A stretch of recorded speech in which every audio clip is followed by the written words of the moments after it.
President Biden on Thursday called the prospect of the federal government defaulting on its debt mind boggling, but pushed back against Republican lawmakers seeking to leverage negotiations over raising the debt ceiling in exchange for spending cuts. If Republicans want to work together on real solutions and continue to grow manufacturing jobs, build the strongest economy in the world, and make sure Americans are paid a fair wage, I'm ready, Biden said in remarks on the economy in Springfield, Virginia. But I will not let anyone use the full faith and credit of the United States as a bargaining chip. Biden's comments come as the White House has staked out the position that it will not negotiate with Republicans over the debt limit.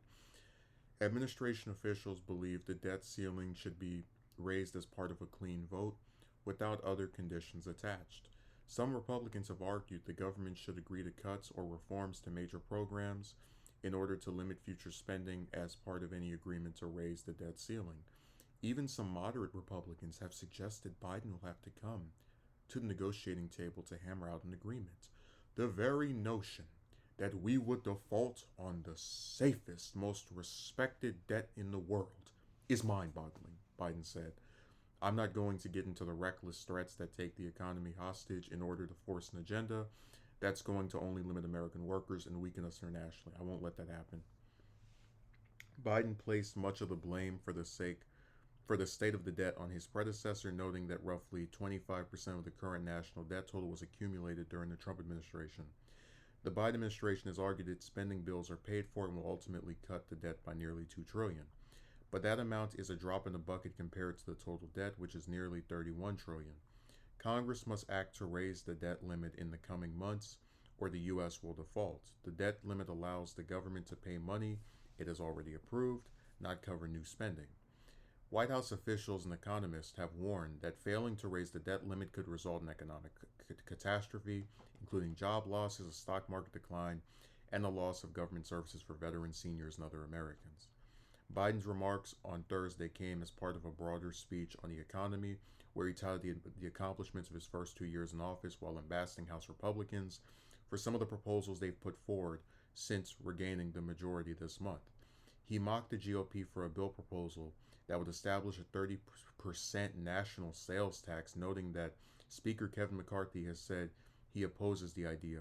The Republican speaker says he's not so sure he's for it, and Biden said administration officials have also criticized the House GOP bill that would restrict releases from the Strategic Petroleum Reserve, arguing it would limit the federal government's contingency options in times of crisis and potentially drive up oil prices. Biden's economic speech on Thursday served as something of a preview of the months to come as he hits the road to pitch voters on his agenda and accomplishments of the past 2 years in preparation for a likely 2024 campaign announcement. The president touted the benefits of the bipartisan infrastructure law and a bipartisan bill to boost investments to semiconductor chip manufacturing, both of which he said would create good paying jobs and revitalize communities. He also highlighted passage of the Inflation Reduction Act, which passed with only Democratic votes and funds key White House priorities like cutting healthcare costs and increasing investments in green technology intended to combat climate change. Biden said Thursday he is tapping several top administration officials to lead an investment in the cabinet America cabinet that will ensure those bills and other parts of his economic agenda are used to maximize job creation. Members including the Secretaries of Transportation, Labor, Commerce, and Energy, as well as senior White House advisors like Mitch Landrieu, who oversaw implementation of the infrastructure bill. So, there's a lot to unpack here. Now, one thing I really like about Biden's remarks is that he mentions, because this is, it's funny how a lot of times you look at revisionist history and the types of things that conveniently are forgotten by politicians when they're trying to sell you a crock of crap. He mentions that 25% of the current, around 25% of the current national debt was accumulated during the Trump administration. Now that's a really big deal because what did Trump try to do? Cut Medicare, cut Social Security, and at the same time be completely fine with hundreds of billions in military spending every year. And so are all of these other Republicans that are now saying that we need to find ways to chip away at these entitlements and social programs so that our debt doesn't default. And really, I appreciate, and like I said, I'm not a Biden fan, but I appreciate the fact that he is saying directly and pretty forcefully, I'm not negotiating with a bunch of idiots who are going to completely ignore the increasing amount of debt that we accumulate from out of country expenses like the military budget. But then when there's a social program that we want to fund, even one that saves us money in the long run, as he talked about the 2 trillion that will be taken off, now they're up in arms and pulling out their protest signs and trying to make some kind of compromise. And we've also discussed before that the media and a lot of Republicans will talk about, oh, he's not, this is the new socialist Biden. He's not trying to work with us, and he's being hard left or far left, and he won't do anything to negotiate. But what do Republicans do when they have a majority? Not negotiate with Democrats. You saw this during Trump's first 2 years when his party had had the White House, the Senate, and the House. They passed this tax bill. They didn't enter 1 second of communications with Democrats on what they should do or what they think should happen. So really, Biden's current position is something that makes a lot of sense when you consider that he knows House Republicans, at least the majority of them, are never going to be on board with anything he proposes because they're obstructionist. Um, that most of his party will, not counting like Manchin and Sinema and the other scum like that, will at the very least give him some leeway and say, hey, we can work on this together. And it makes a lot of sense that he would just, after seeing how they never work with him on something outside of when it's their position, like cutting a social program, just say, all right, well, to hell with you. But one thing that I do think there is some legitimacy to is trying to find a solution. Again, the media says you need bipartisan solutions, and I've already said before, when the bipartisan solution is, hey, let's mess with programs that actually help people and not cut that giant, never-ending hundreds of billions of dollars that go to the military every year, that's where the compromises should stop. So what I would like to see happen is he goes around, and he's already signaling that he will do this because he's trying to make sure he gets another term. He goes around to these different states, the swing states, just any of the ones that have some kind of chances for Republicans to win in, and say, hey, I want to work out a way of fixing this debt limit, or stopping it from collapsing, I should say, without cutting any social programs. And I want to do that because if I don't, the Republicans will get their way, and you'll find some program that helps someone just get completely slashed, cut up, gutted, crippled. I guarantee that's going to help him get more votes. Whether that's for more senators, more congressmen, because like I said, the Republicans, their iron stranglehold on having the House for 8 years, that's over.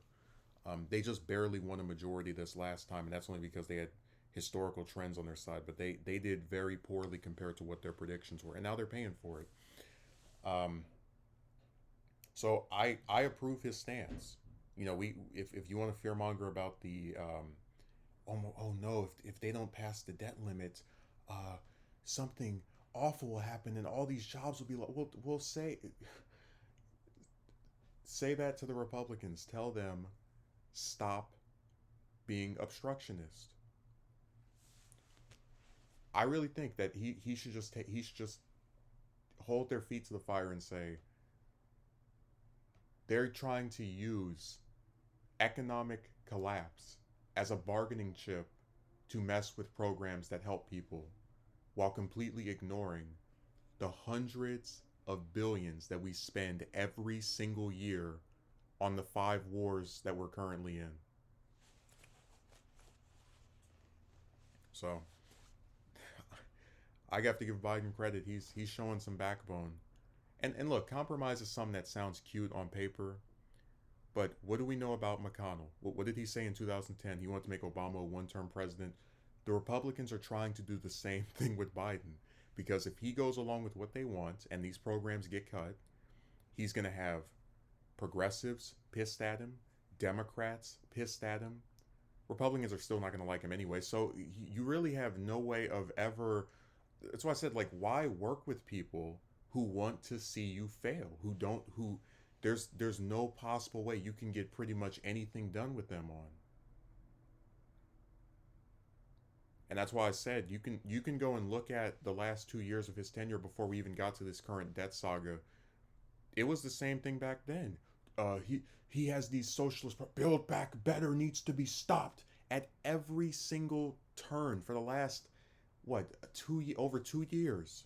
Well, not well, no, not 2 years yet, because actually, yeah, I forgot January 20th was a few days ago. But for 2 years, you've seen every single thing he wants to do, damn near, be opposed by Republicans. So why work with these people who are just going to, if they get what they want, still come back and say that you're bad and you need to be taken out and removed from office in the next election anyway? And I'm glad that he's showing a little bit of force and tact and some backbone, some strength. Because like I said, he shouldn't be embarrassed at all. His party did better in the midterm where they were expected to get lopsided. Um, he's act like there's nothing for him to be ashamed of in this scenario. Because that debt and that roughly 25% that increased under Trump, they should have some accountability on that one. They like sit there and talk about, oh, the Democrats are making the country go bankrupt. Like, look at all the money that you guys waste every year on all this. That's why I said they have like just tunnel vision, and they lie and they misrepresent things. It's sad. Like, these are grown elected officials who can't just ever admit when they're hypocrites, but really they're just partisan hacks. So when you have the choice between helping people, doing what people want who are actively going to hurt programs that help people, and those same people that you help to get what they want are going to turn on you anyway, and not giving or not giving them anything they want, and making the case to the voters that these people are actively harming you, and the programs that you enjoy and otherwise need, I would go with the latter, and it seems he's going with that, and I'm glad so far.